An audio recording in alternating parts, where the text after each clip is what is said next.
हरियाणा में विधानसभा चुनाव को लेकर सभी राजनीतिक पार्टियां तैयारियों में जुट गई है। अगर बात की जाए शाहाबाद की, तो आपको बता दें कि शाहाबाद में पूर्व मंत्री कृष्णलाल बेदी को टिकट नहीं मिला है। उनकी जगह सुभाष कलसाना को टिकट दिया गया है, जिसके चलते पदाधिकारी 200 के आसपास पदाधिकारियों ने त्याग पत्र दे दिया है। पहले उन्होंने कृष्ण मंदिर में एक बैठक ली, उसके बाद उन्होंने विचार विमर्श किया, जिसके चलते उन्होंने त्याग पत्र दे दिया। आपको बता दें कि 200 के आसपास पदाधिकारियों ने त्याग पत्र दे दिया है, क्योंकि शाहाबाद विधानसभा सीट से सुभाष कलसाना को टिकट मिला है। वहीं आपको ये जानकारी दे दें कि पूर्व मंत्री कृष्णलाल बेदी को वहां से टिकट नहीं मिला है, जिसके चलते पदाधिकारी काफी गुस्से में नजर आ रहे हैं।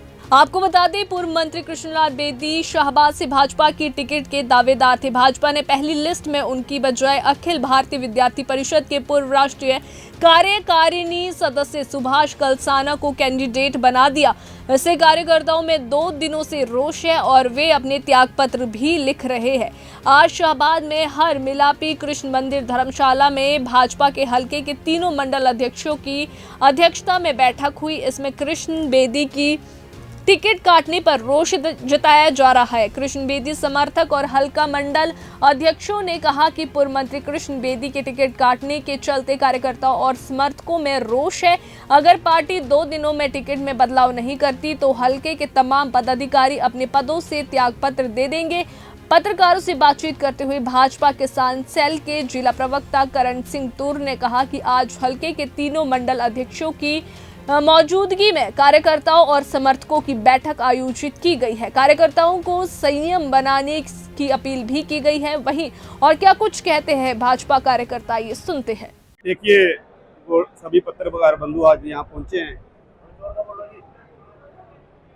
देखिए, आप सबको पता है कि आज कितने कार्यकर्ता कृष्ण बेदी जी के पीछे आज खड़े हैं और हम तीनों मंडल अध्यक्षों की अगुवाई में आज यहाँ पर सभी कार्यकर्ता पहुंचे। आप सभी ने देखा है कि उनके सभी कार्यकर्ताओं में कृष्ण बेदी के लिए दिल में कितनी पीड़ा है और हमने तीनों मंडल अध्यक्षों ने यही फैसला लिया है, आप कोई गलत कदम मत उठाए, क्योंकि हम संगठन के आदमी हैं। भारतीय जनता पार्टी का जो संगठन है एक मजबूत है और हमने इनको समझाया है, क्योंकि हमारे पास 150 से 200 लोगों के जो हमारे पदाधिकारियों के इस्तीफे हैं, लेकिन हमने उनको मंजूर नहीं किया, क्योंकि हमने 10 साल 15 साल से कार्यकर्ताओं ने यहाँ से मेहनत की है, जो आज हमें फल मिलने वाला था इसका।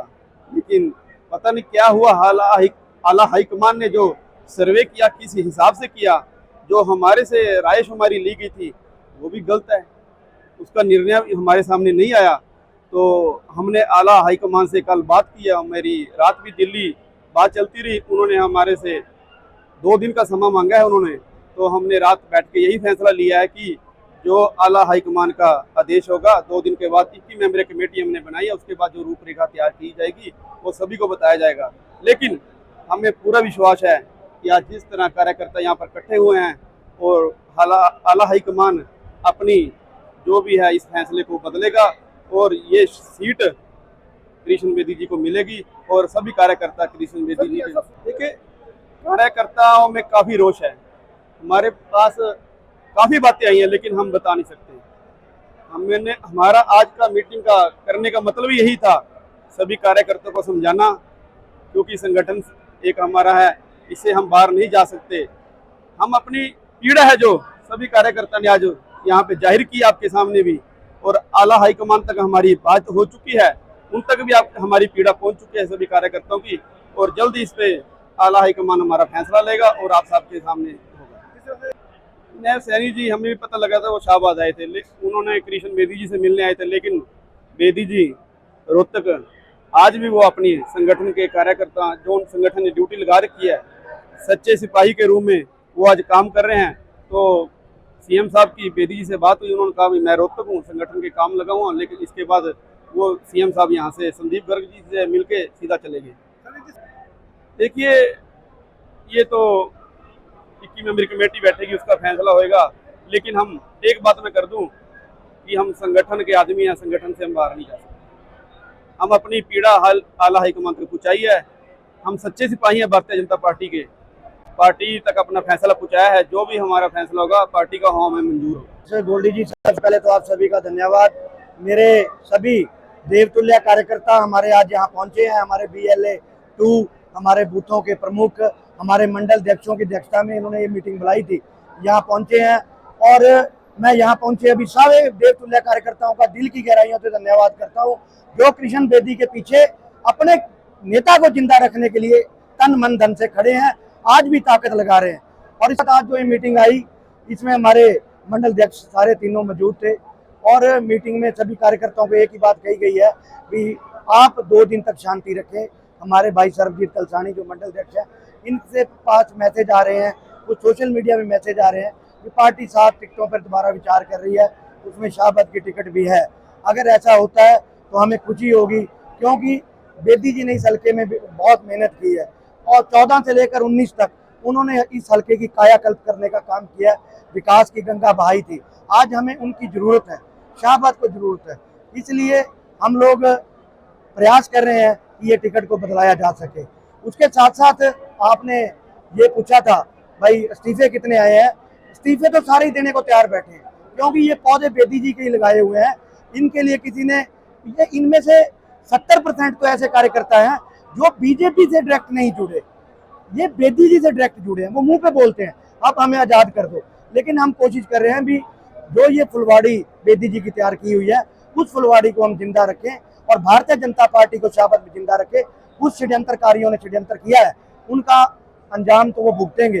वो जहाँ पे चाहे कुरुक्षेत्र के हैं, चाहे बेदी जी की लोकप्रियता इनसे बर्दाश्त नहीं हुई।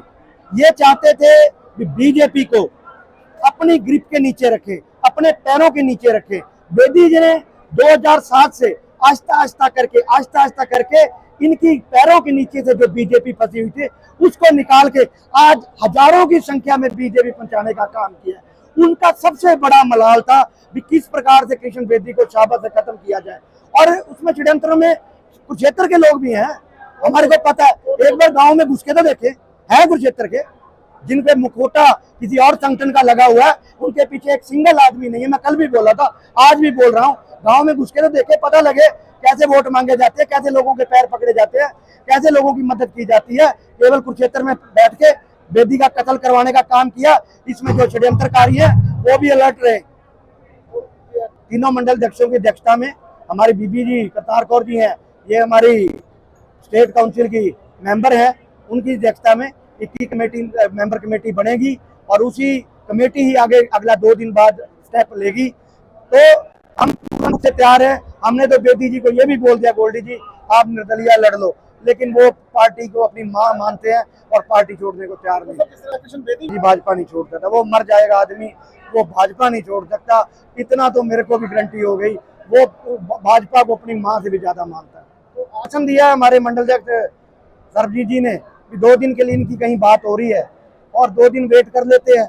अभी तो नामांकन 12 तारीख तक है, देखेंगे उसके बाद जो आदेश आएगा ऊपर से, अगर तो टिकट बदलते हैं तो हमें खुशी होगी और हम वादा करते हैं आपसे नायब सैनिक की जोड़ी में शाहबाद की सीट डालने का काम करें।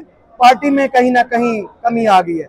मैं बीजेपी को अपनी मैं भी मां मानता हूँ, पार्टी के प्रति वफादार है, लेकिन मैं वफादार होने के नाते अपनी गर्दन नहीं कटवा सकता। जहां गलत है वहां पार्टी गलत है। आप देखो ना पेवा में क्या किया, यहाँ देखो शाहबाद में क्या किया। हमारे 21 मेंबर जो कमेटी बन रही है, उस कमेटी जो डिसाइड करेगी तो हमारे सभी बढ़िया जितने भी पदाधिकारी हैं पुराने हैं वो रहेंगे। जो डिसाइड करेगा करण राज तूर उसको मानेगा, सारे कार्यकर्ता उसके मानेंगे। मैं एक क्वेश्चन इनका रह गया था, मैं आपका एक क्वेश्चन रह गया, आपने सही क्वेश्चन किया।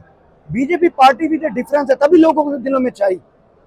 कांग्रेस हिंदुत्व को खत्म करना चाह रही थी, बीजेपी ने हिंदुत्व को उठाया, हिंदू समाज में जागृति लाई भी ये देश आपका है, आपको यहाँ से कोई नहीं भगा सकता। आप समझो इस बात को। और आज जो समस्या है वो ये है, अभी टिकट वितरण बीजेपी, मैं समझ रहा हूँ, मेरे जो दिमाग में आ रही है, ये शॉर्ट पारी खेल रही है। जैसे शेयर बाजार में इंट्राडे होता है, एक दिन में खेलो, जीत के हार के तो बाहर। ये इसको लॉन्ग टर्म खेलना चाहिए, हार जीत नहीं देखनी चाहिए। जैसे बीजेपी 2 से 303 पर पहुंची थी, अपनी पार्टी छोड़ने के बाद दिन रात पार्टी को गालियां निकालते हैं, उनको बड़ा बुरा कहते हैं। मोदी जी हमारे लिए, हम मोदी जी के लिए जान तक दे सकते हैं, उनको गलत बोलते हैं, उनके पुतले फूंकते हैं, उनको टिकट दे रहे हैं। यार क्या हो गया इस पार्टी को? आई डोंट बिलीव ये पार्टी कैसे अपने, बड़ा दुख हुआ राजपूत समुदाय बहुत बड़ा समुदाय है, देशभक्त समुदाय है। उन जैसा तो कोई देशभक्त आज तक हुआ नहीं। इतनी कुर्बानियां करी, इतनी लड़ाइयां लड़ी, सिख और राजपूतों के तो देश कभी दे नहीं पाए। लेकिन बड़ी हैरानी हुई, वाकई टिकट वितरण में बीजेपी को सोचना पड़ेगा। बीजेपी हमारी पार्टी है, हमारी माँ है, लेकिन कहीं ना कहीं गड़बड़ है। इसको इजी मत ले बीजेपी, इसके लिए सिंसियर होना पड़ेगा बीजेपी के नेताओं को। अगर इसी प्रकार चलती रही तो 2029 आप देख लेना, मेरे को हालात खराब लगे। हम सभी कार्यकर्ता इकट्ठे हुए थे, तो आज हम इस्तीफा देने के उससे इकट्ठे हुए थे, लेकिन जैसे ही हाईकमान का आदेश आया, हाईकमान का आदेश आने के बाद हमें मैसेज सूचना मिली है कि हमें 2 दिन का समय दिया जाए। तो हमने इसके लिए इस्तीफे पेंडिंग कर लिए। कम से कम 150 से 200 के करीब इस्तीफे हमारे तीनों मंडलों के इकट्ठे हुए हैं आज। उनको हमने अभी रोक लिया है, संगठन से बात हो गया है, वो कह रहे 2 दिन का समय हमें दे दीजिए। हमने 2 दिन के समय के लिए होल्ड कर दिया है, 21 मेंबरीय कमेटी गठित कर ली है। जो भी आगे का आदेश 2 दिन बाद आएगा, उसको 21 कमेटी वो कार्यकर्ताओं के बीच लेके आएगी, उसके हिसाब से हम अपने आगे कार्रवाई का समय रखेंगे। 50 से 200 के करीब त्याग पत्र हमारे पास आज के टाइम आए हैं। आज सुबह रोक दिए हैं, बाकी सभी टीम देना चाह रही थी तो उसको 2 दिन के लिए पोस्टपोन कर दिया। अगली मीटिंग 2 दिन के बाद का समय रखा जाएगा, वो 21 कमेटी मेंबरी कमेटी जो फैसला करेगी वो करेगी।